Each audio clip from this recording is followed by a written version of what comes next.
Welcome and welcome back to my YouTube channel. My name is Muskan. आज की जो video है वो होने वाली है MPA 13 के बारे में। Many of the viewers on this channel who are the students of Masters in Public Administration at IGNOU were requesting this video. I have already uploaded a video for MPA 11, 12 and 14 which includes important questions or important topics for the exam. They have been beneficial to many students out there, so I hope this can be of some benefit to you. In this video I'll be telling about some important topics, so you can also take them as important questions and then prepare on those questions for your exam. I want to make a point clear that ऐसा मैं अपनी बाकी videos में बताती हूँ कि जो इग्नू का एग्ज़ाम होता है उसमें 10 क्वेश्चंस आते हैं, 10 में से 5 करने होते हैं, 2 क्वेश्चन हर सेक्शन से करने होते हैं और एक आप किसी भी सेक्शन से कर सकते हैं जो 5th क्वेश्चन होता है। अप्रोच मेरी वही है जो सेम रहती है कि 10 में से अगर आप हर PYQ को प्रैक्टिस करके 6-7 क्वेश्चंस बना पा रहे हैं तो आप एग्ज़ाम में भी बना पाएंगे। अगर आप ये चाहते हो कि आपको सारी यूनिट्स पढ़नी है, सिलेबस में जो पॉइंट मेंशन है वो पढ़ना है, तो I don't think this video is for you. Those students who have less time and want to read or study only selected part for the exam and they want to score जो decent marks, average marks IGNOU में मिल रहे हैं उतना, तो this video is for you. You can watch it ahead and keep the point of the topics that I'll be mentioning अभी आगे। एक चीज़ और मैं बताना चाहूँगी कि एक दो बार स्टूडेंट्स ऐसा बोलते हैं मेरे कमेंट सेक्शन में, आई हैव रेड दिस, कि they want me to put the unit number.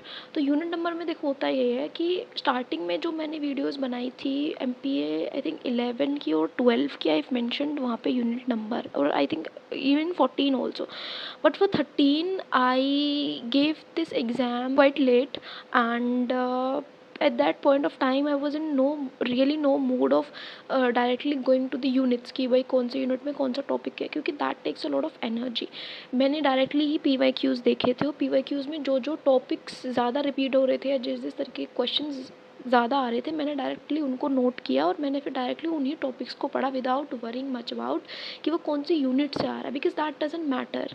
क्योंकि अगर आपको एक टॉपिक है और उस टॉपिक के बारे में ही जानना है तो वो किस यूनिट नंबर से आ रहा है, दैट डजंट रियली काउंट्स, क्योंकि आपको वो टॉपिक पढ़ना है।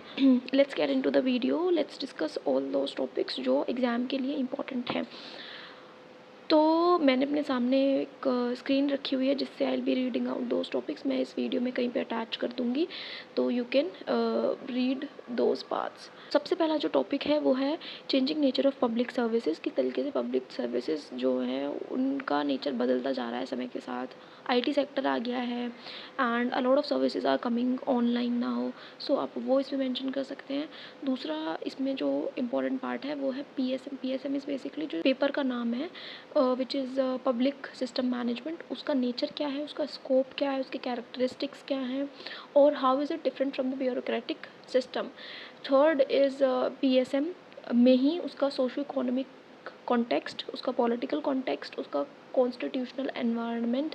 तो ये जो तीनों है ना, ये ज़रूरी नहीं है कि हर साल में इन सारों में से ही क्वेश्चन आएगा। कभी सोशल इकोनॉमिक कॉन्टेक्स्ट पूछ ले रहे हैं, कभी पॉलिटिकल कॉन्टेक्स्ट पूछ ले रहे हैं। अगर आप तीनों ही पढ़ के जा रहे हो ना तो you are on an edge कि आपको उसकी सभी डायमेंशंस पता हैं।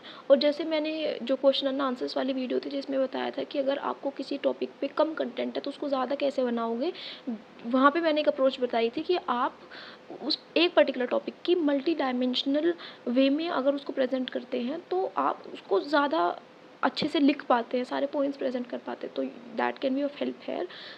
फिर नेक्स्ट टॉपिक है PSM का रिस्पॉन्सिव मैकेनिज़्म।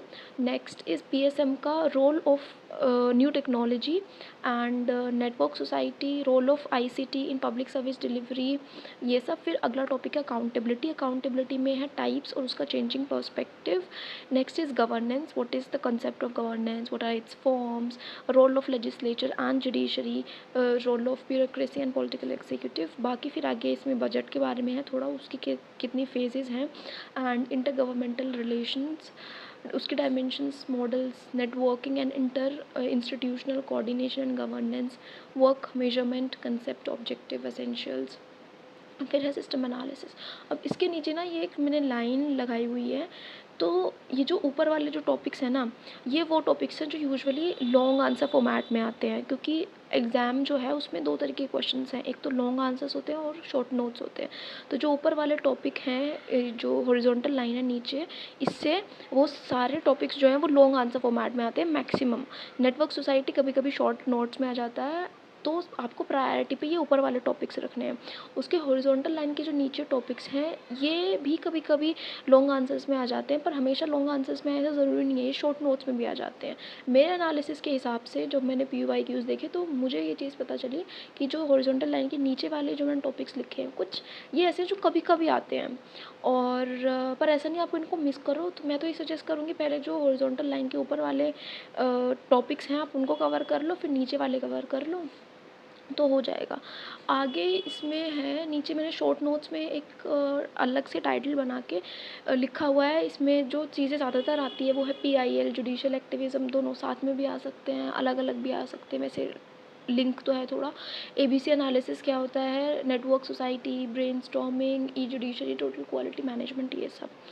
तो ये जो टॉपिक्स हैं इनको एज अ इंडिविजुअल क्वेश्चन भी देख सकते हो आप, और इनके ऊपर आप कंटेंट जो है वो लेके आप स्टडी कर सकते हो। मैंने इस पर्टिकुलर सब्जेक्ट के नोट्स बनाए थे, पर मैंने पूरे नोट्स नहीं बनाए थे, मैंने गवर्नेंस वाला जो पॉइंट है वहाँ तक नोट्स बनाए थे बस। फिर बस मैंने ऑनलाइन ऐसे ही रीड किया था थोड़ा बहुत। तो जो गवर्नेंस वाला टॉपिक है वहाँ तक के अगर नोट्स चाहिए तो they are available on my Telegram group. I will add the link to that group in the description. बाकी के जो टॉपिक्स हैं आप कहाँ से पढ़ सकते हो, तो you can use any AI। अब से पहली वाली वीडियोस में जो है मैंने अपने खुद के नोट्स भी शेयर किए हुए हैं, जिनका रेफरेंस मैंने बुक्स को बताया था क्योंकि वो एक्चुअल में था। But in second year and also in MPA 13 I shifted my approach a little bit. तो मैंने सोचा कि जो content which is available online and through various AI applications, वो मुझे कितना एक टॉपिक को समझने में हेल्प कर रहा है। क्योंकि many times what happens is books are bulky and you don't have much time कि लास्ट मोमेंट पे एक तो पढ़ रहे हैं, और उसमें इतना टाइम है नहीं, उसका यूनिट नंबर ढूंढो, फिर उसके बाद उसमें कौन सा टॉपिक कहाँ मेंशन उसको ढूंढो। AI में what happens, you just type the question, it gives you answer. तो that can be a way you can do it. अब AI को कैसे यूज़ करना है, I make that in a separate video because I have used that a lot in my second year of MPA का जितने exams थे 15 to 18 और MPS 003। तो more videos are coming up. Do subscribe to my channel if you find the video was helpful. Give it a thumbs up and share. Thank you.